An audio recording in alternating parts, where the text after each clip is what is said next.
Le Cuba traverse actuellement une crise énergétique majeure, marquée par une pénurie sévère de pétrole qui oblige cette île caribéenne à modifier en profondeur son fonctionnement quotidien, quelles qu'en soient les conséquences. Pour comprendre la situation actuelle, il est nécessaire d'examiner les éléments politiques et historiques qui ont conduit à cet état de fait, ainsi que le rôle central joué par les États-Unis. Situé au sud-est du territoire américain, Cuba compte environ 10 millions d'habitants. Cependant, la population diminue progressivement depuis plusieurs années, conséquence d'un ensemble de difficultés économiques et sociales que nous aborderons plus loin. Avant d'analyser la crise actuelle, un rappel historique s'impose afin de mieux saisir les dynamiques en jeu. Pendant plusieurs siècles, Cuba a été placé sous domination espagnole. Ce n'est qu'à la fin du XIXe siècle, à l'issue de conflits successifs, que l'île obtient son indépendance. Toutefois, cette autonomie politique ne signifie pas une rupture complète avec les États-Unis, qui avaient soutenu le processus de décolonisation et ont conservé une influence considérable sur le pays. Au début du XXe siècle, malgré son statut d'État indépendant, Cuba connaît une période marquée par l'instabilité politique, l'autoritarisme et une corruption importante. Cette situation débouche, dans les années 1950, sur la révolution cubaine menée par le dirigeant communiste Fidel Castro. Celui-ci renverse le pouvoir en place, instaure un régime socialiste, procède à la nationalisation de nombreuses entreprises et réoriente la politique étrangère du pays. Cuba s'éloigne alors de Washington pour se reprocher de l'URSS, principal rival stratégique des États-Unis durant la guerre froide. En réaction, les États-Unis entament une série de mesures économiques coercitives, notamment en réduisant drastiquement leurs importations de sucre cubain, dont ils étaient jusque-là le principal acheteur. L'île devient rapidement un point névralgique de la confrontation entre les deux blocs. En 1961, les États-Unis soutiennent une tentative de renversement du gouvernement cubain, connue sous le nom de débarquement de la baie des Cochons, qui se solde par un échec. L'année suivante, en 1962, l'installation de missiles nucléaires soviétiques à Cuba provoque une crise internationale majeure, la crise des missiles de Cuba. Après d'intenses négociations, Moscou retire finalement ses missiles, mais les tensions restent vives. Malgré la fin officielle de la guerre froide, les sanctions américaines ne disparaissent pas. L'embargo imposé par Washington demeure en vigueur et interdit toujours aux entreprises américaines d'entretenir des relations commerciales avec Cuba. Il inclut également des restrictions financières qui compliquent les transactions internationales impliquant l'île. Cet ensemble de mesures continue d'affecter profondément l'économie cubaine.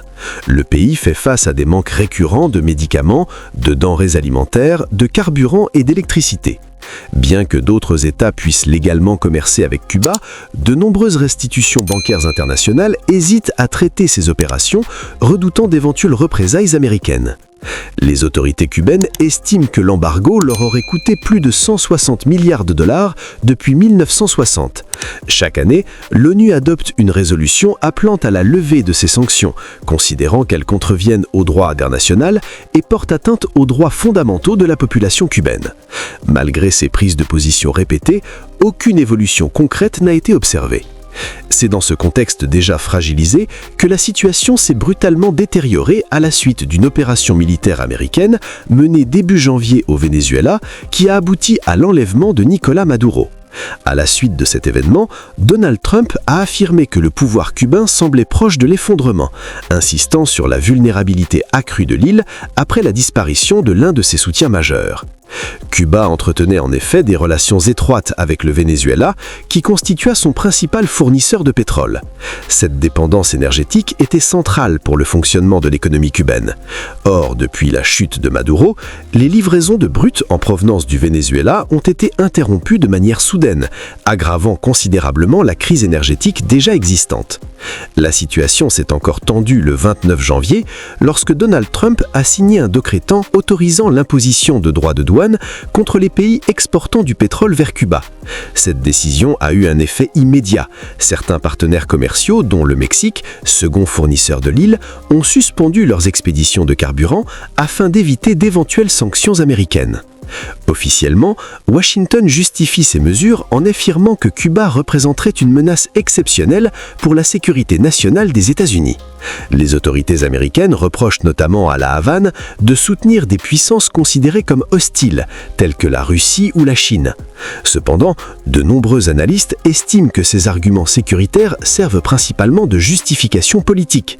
Selon eux, l'objectif réel serait d'exercer une pression maximale sur le gouvernement cubain afin de provoquer un changement de régime. Il s'agirait de remplacer l'actuel président communiste par un dirigeant plus favorable aux intérêts et à l'orientation diplomatique des États-Unis. Cette stratégie s'inscrirait dans la continuité d'une politique de pression engagée depuis plus de 70 ans à travers l'embargo. Ainsi, la combinaison de la perte du soutien énergétique vénézuélien et du renforcement des restrictions américaines a placé Cuba dans une situation particulièrement critique, où l'approvisionnement de pétrole devient l'enjeu central de sa stabilité économique et politique. Les effets concrets de ce durcissement se font déjà lourdement ressentir sur le territoire cubain. Les interruptions d'électricité deviennent de plus en plus fréquentes, perturbant le quotidien des habitants et le fonctionnement des infrastructures essentielles. Face à cette crise énergétique aiguë, les autorités ont annoncé vendredi dernier une série de mesures exceptionnelles destinées à limiter la consommation de carburant. Parmi ces décisions figure la mise en place d'un rationnement strict de l'essence, l'instauration d'une semaine de travail réduite à 4 jours pour les fonctionnaires, l'obligation de recourir au télétravail pour certaines professions, ainsi qu'une diminution des cours en présentiel dans les établissements scolaires et universitaires. Les transports publics sont également concernés. La fréquence de passage de plusieurs lignes a été réduite afin de restreindre les déplacements et d'économiser le carburant disponible. L'objectif affiché est clair: diminuer au maximum la consommation énergétique pour tenter de stabiliser la situation. Par ailleurs, les autorités cubaines ont informé les compagnies aériennes desservant l'île que l'approvisionnement en kérosène serait suspendu pour une durée minimale d'1 mois. Cette décision risque d'avoir des répercussions directes sur le trafic aérien et sur les échanges internationaux. Dans ce contexte particulièrement tendu, le président cubain accuse désormais ouvertement les États-Unis de mener une stratégie d'asphyxie économique à l'encontre du pays. Il a récemment déclaré être disposé à engager des discussions avec Washington sans conditions préalables, à la seule exigence qu'un changement de régime ne fasse pas partie des négociations. De son côté, Donald Trump a indiqué que des échanges avaient commencé entre les deux pays, sans fournir davantage de précisions à ce stade. La situation inquiète également la communauté internationale. L'ONU a de nouveau alerté sur le risque d'un effondrement humanitaire à Cuba, évoquant les conséquences potentielles du blocage des approvisionnements en pétrole orchestré par les États-Unis. Enfin, un élément atténuant pourrait intervenir à court terme. 2 navires en provenance du Mexique, transportant plus de 800 tonnes d'aide humanitaire, notamment du maïs, des haricots et du lait en poudre, devraient accoster prochainement sur l'île. Cette assistance pourrait offrir un soulagement temporaire, mais elle ne résout pas les causes structurelles de la crise actuelle. J'aimerais vraiment avoir votre avis. Au vu de la situation actuelle, pensez-vous que les sanctions américaines sont un moyen légitime de pression politique ou au contraire qu'elles aggravent principalement les difficultés de la population cubaine? Dites-moi ce que vous en pensez en commentaire, je lis vos retours avec attention et le débat est ouvert. Merci à toutes et à tous d'avoir suivi cette vidéo jusqu'au bout. Merci également pour votre soutien, vos partages et votre fidélité, ça compte énormément. Et si ce n'est pas encore fait, pensez à vous abonner à la chaîne et à activer la cloche pour ne rien manquer des prochaines analyses. On se retrouve très bientôt pour une nouvelle vidéo de ce genre.